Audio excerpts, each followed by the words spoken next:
Llegué al paso de mi hijo Tomás, con el corazón encogido y un vestido azul marino que había reservado para la ocasión.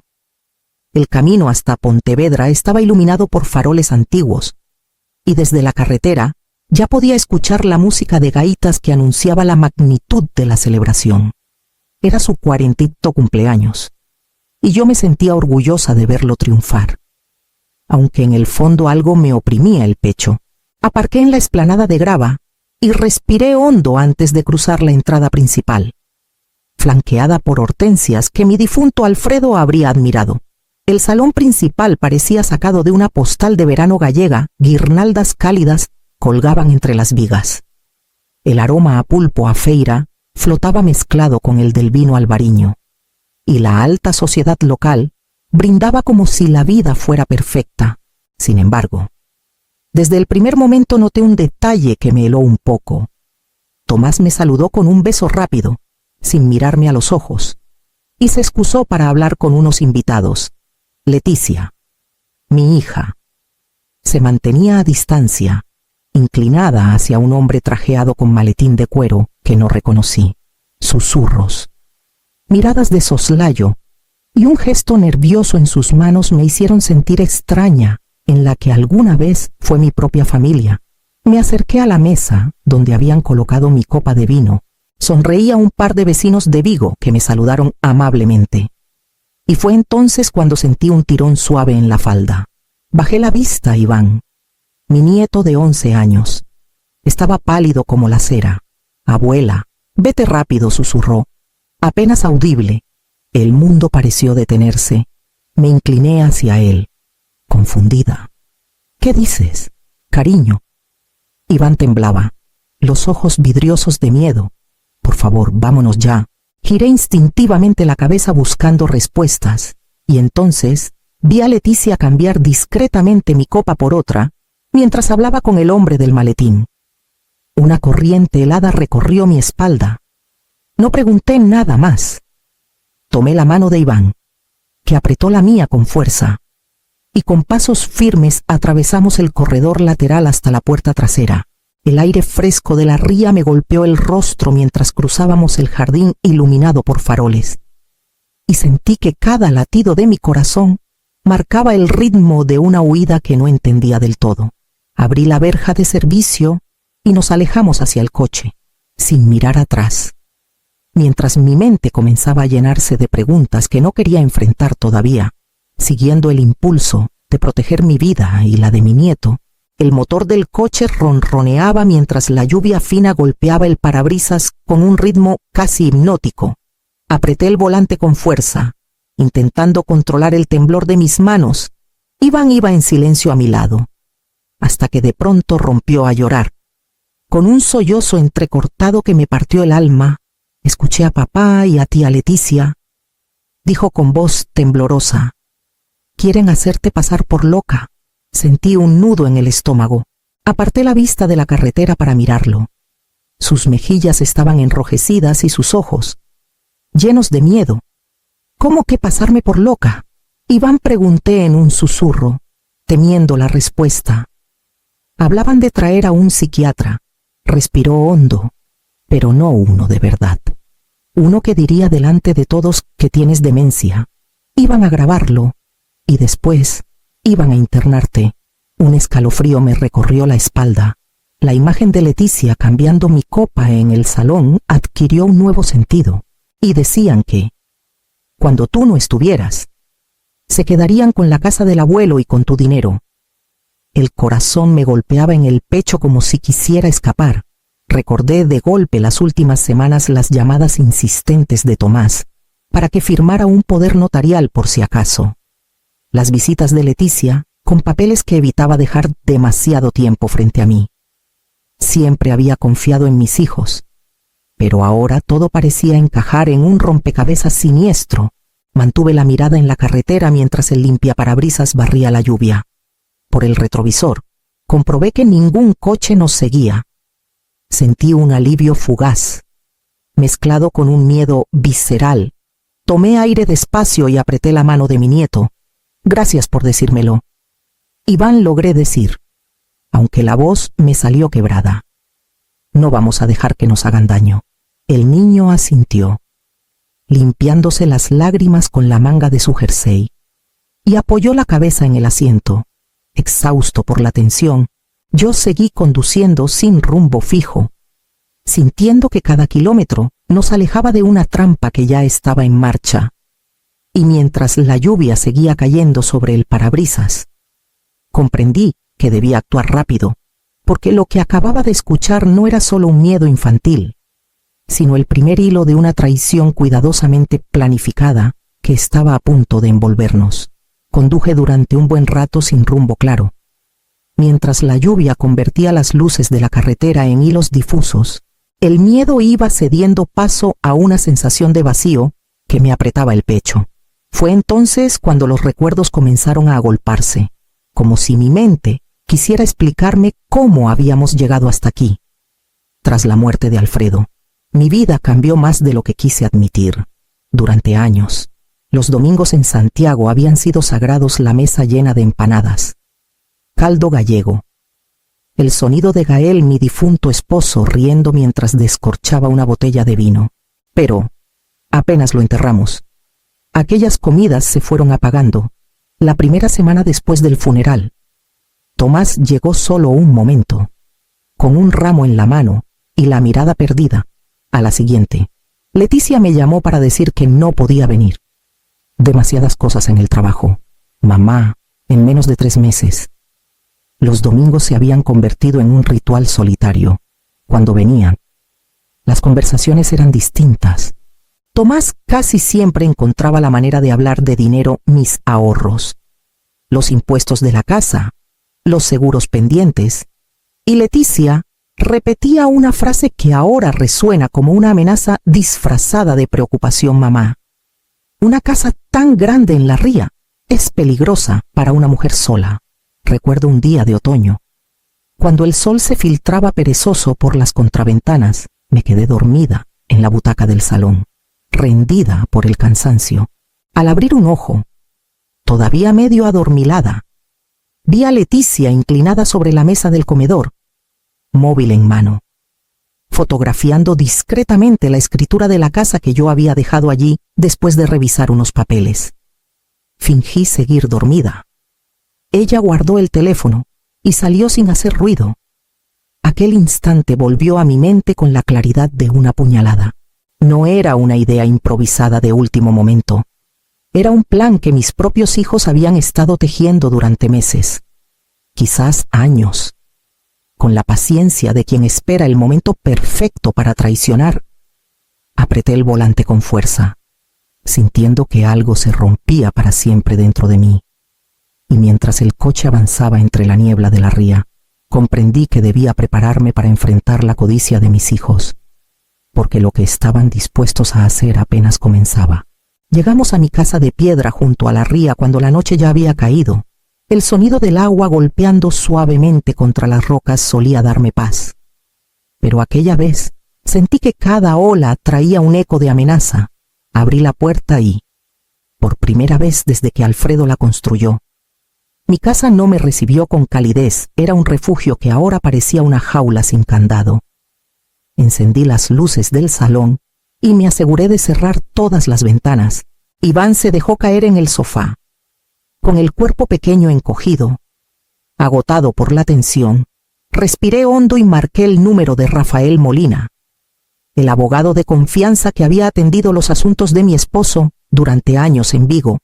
Contestó con voz grave, y apenas terminé de explicarle lo que Iván me había contado, hizo un silencio breve antes de responder a Aurelia.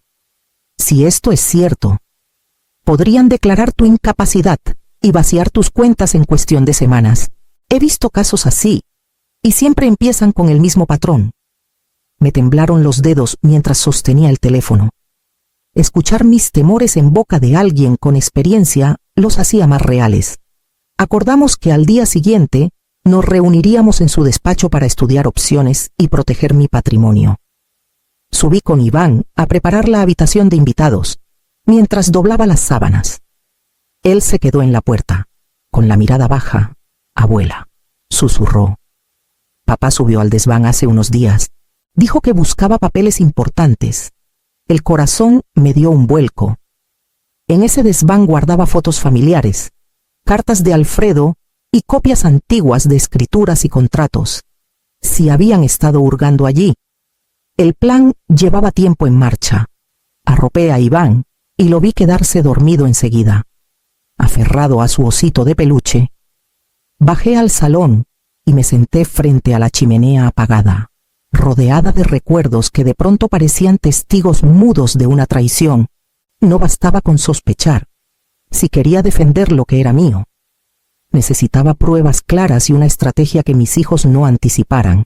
Y con esa certeza, sentí cómo la determinación empezaba a reemplazar el miedo, mientras en mi mente se formaba el primer esbozo de mi contraataque silencioso. A la mañana siguiente, Rafael cumplió su promesa y llegó acompañado de un hombre alto, de mirada calculadora y movimientos silenciosos, Mauro Ferrer, un detective privado con fama de ser discreto y eficaz. Apenas cruzó el umbral de mi casa. Inspeccionó cada rincón como si leyera un libro abierto. En menos de una hora, ya había instalado micrófonos diminutos en el salón, la cocina y el pasillo. Además de una cámara oculta que vigilaba la entrada principal, yo observaba todo con una mezcla de miedo y alivio. Mi refugio de siempre se había convertido en el escenario de una trampa para descubrir la verdad. Durante los días siguientes, viví en tensión constante. Cada crujido de la madera me hacía contener la respiración. Iván iba al colegio con normalidad, ajeno al detalle técnico del plan. Aunque notaba mi nerviosismo, Rafael me llamaba cada noche para asegurarse de que todo marchara según lo previsto. La oportunidad llegó antes de lo que esperaba. Una tarde, escuché el motor de un coche en la entrada. Leticia bajó sin avisar, vestida con su habitual elegancia fría, y se paseó por la sala como si la casa ya le perteneciera. Contestó una llamada justo frente a uno de los micrófonos ocultos. Sí. El médico dice que si hoy se marea. Firmamos todo en 2 días, dijo con naturalidad, como quien organiza un trámite rutinario. Mi corazón comenzó a latir como un tambor. Me escondí tras la puerta del pasillo, conteniendo el aire. Mientras el grabador hacía su trabajo, aquellas palabras eran la confirmación que necesitaba. Esa misma noche, revisé mi correo electrónico, el que había compartido ocasionalmente con Tomás para asuntos familiares. Entre los mensajes enviados encontré notificaciones de movimientos bancarios que yo no había autorizado, pequeñas transferencias, aparentemente inofensivas, que juntas sumaban una cantidad preocupante. Mi propio hijo había estado usando mis datos como si fueran suyos. Apagué el ordenador con las manos heladas. Entre la grabación de Leticia y la evidencia digital, ya tenía las primeras piezas de mi defensa. Por primera vez, sentí que el miedo empezaba a transformarse en estrategia y que la contraofensiva que había imaginado la noche anterior estaba lista para dar su primer paso silencioso. Rafael escuchó con atención las grabaciones y revisó los movimientos bancarios que había encontrado. Al terminar, me miró con una seriedad que me erizó la piel. Aurelia, ha llegado el momento de arriesgar, dijo. Si queremos desactivar su plan y exponerlos, necesitamos que caigan en su propia trampa. Su propuesta era tan osada como peligrosa: convocar una reunión familiar en mi casa, invitando no solo a Tomás y Leticia, sino también a un par de primos y 2 vecinos de confianza como testigos silenciosos. Todo se presentaría como una charla urgente sobre mi salud y el futuro de la familia. Mientras ellos creyeran que se aproximaban a su victoria, nosotros prepararíamos el escenario para su caída. Acepté con un nudo en el estómago. Esa misma tarde, redacté invitaciones discretas y llamé a los vecinos que habían visto de cerca mi soledad durante los últimos meses. Ellos no dudaron en apoyar mi plan. Uno de ellos, un jubilado llamado Eusebio, me dijo con voz firme: si tu familia trama algo así, lo sabrá todo el barrio cuando termine la noche. Al volver de la oficina de correos, encontré algo que me hizo estremecer. En mi buzón había un sobre sin remitente. Dentro, un papel escrito a mano, No te fíes de nadie. No firmes nada. Me quedé de pie en la cocina con el papel en la mano. Sintiendo que el aire se volvía más pesado, aquello significaba que alguien más estaba observando mi situación desde la sombra. No sabía si era una advertencia genuina o una amenaza velada para intimidarme esa noche, aunque me preparé una tila para calmar los nervios. No pude cerrar los ojos. Los ruidos de la casa me parecían susurros, y cada golpe del viento contra las contraventanas me hacía pensar en ojos vigilantes al otro lado de la oscuridad. A ratos, me levantaba y recorría los pasillos con la bata puesta, asegurándome de que las cámaras de Mauro seguían grabando. Entre el insomnio y la tensión, comprendí que la partida apenas estaba empezando y que en pocas horas tendría a todos frente a mí, en un juego en el que no habría vuelta atrás. El reloj del salón marcaba las 7 en punto cuando escuché el motor de un coche detenerse frente a mi casa. Respiré hondo y apreté la taza de té entre mis manos antes de abrir la puerta.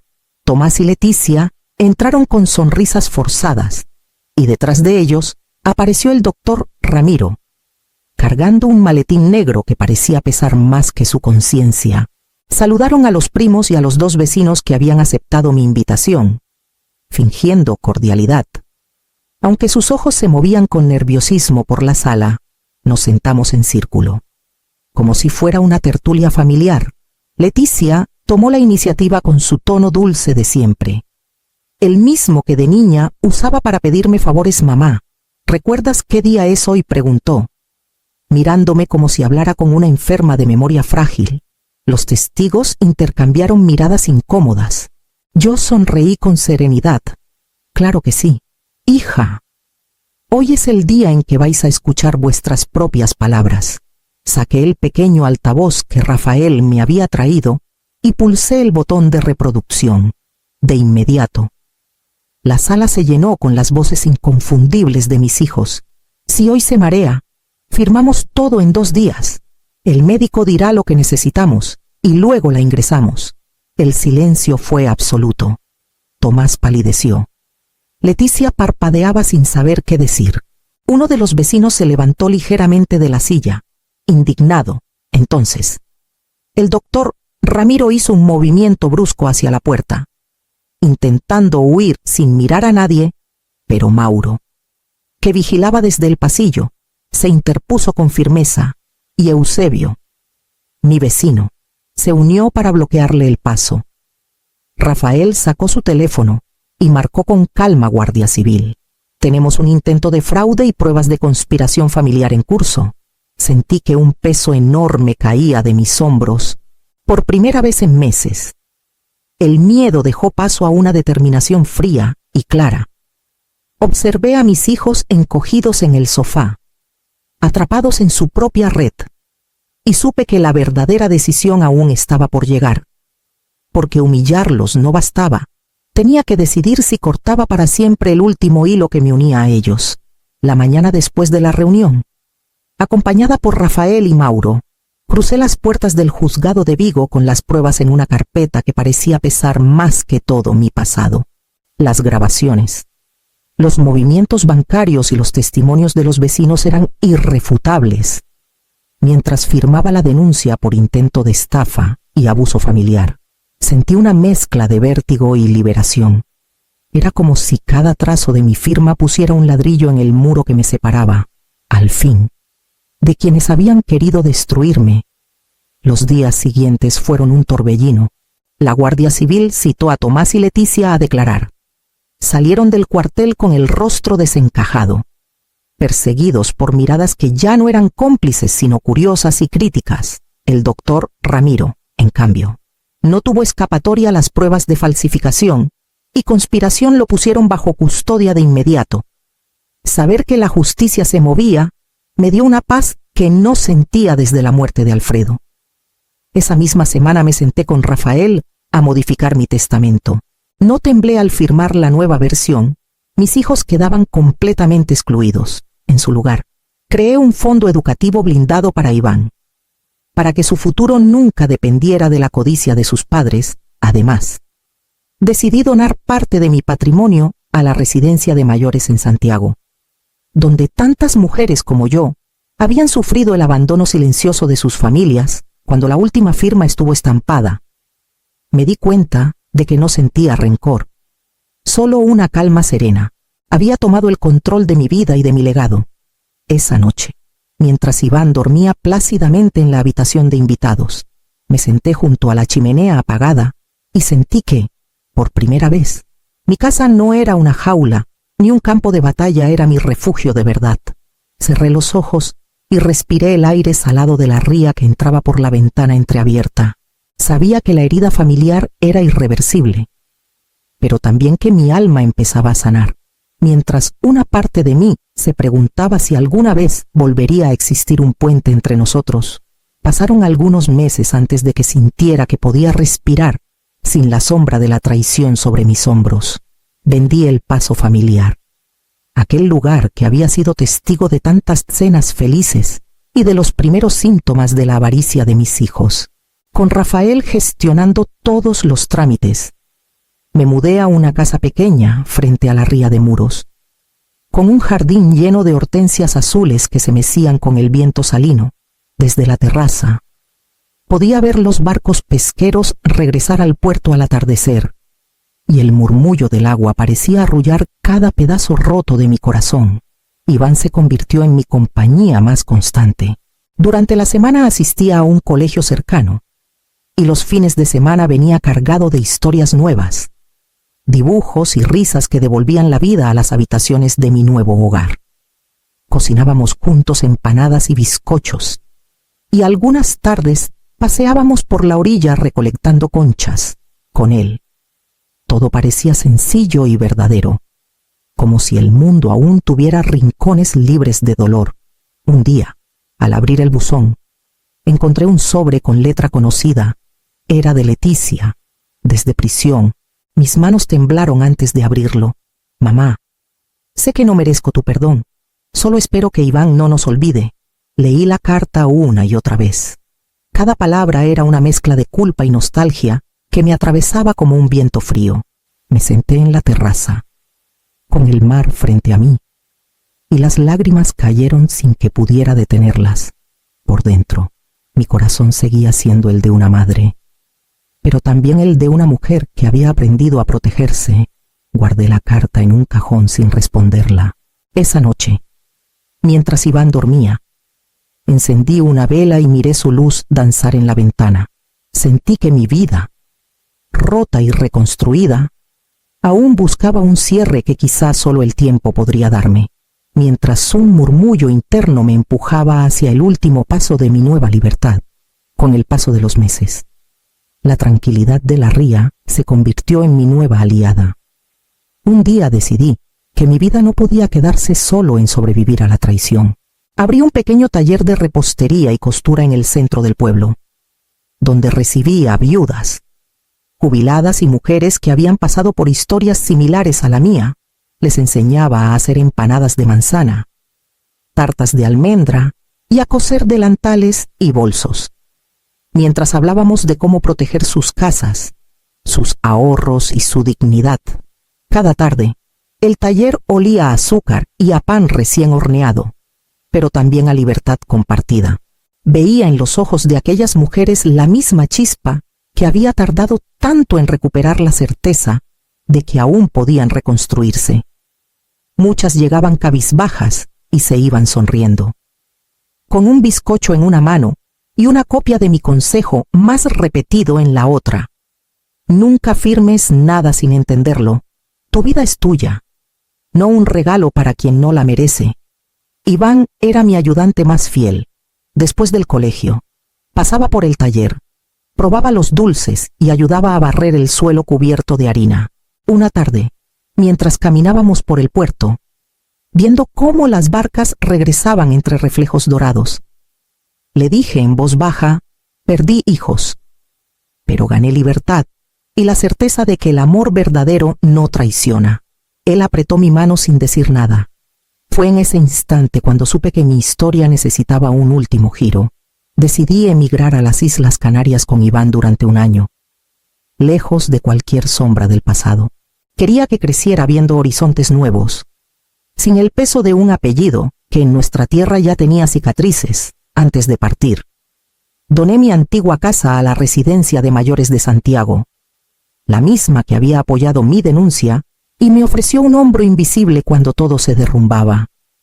La mañana que embarcamos rumbo a nuestro nuevo destino, sentí que mi vida, por fin, no se definía por el dolor ni por la venganza, sino por la movilidad y el renacimiento, porque entendí que mi verdadera victoria no era castigarlos, sino recuperar la paz y elegir, al fin, mi propio destino.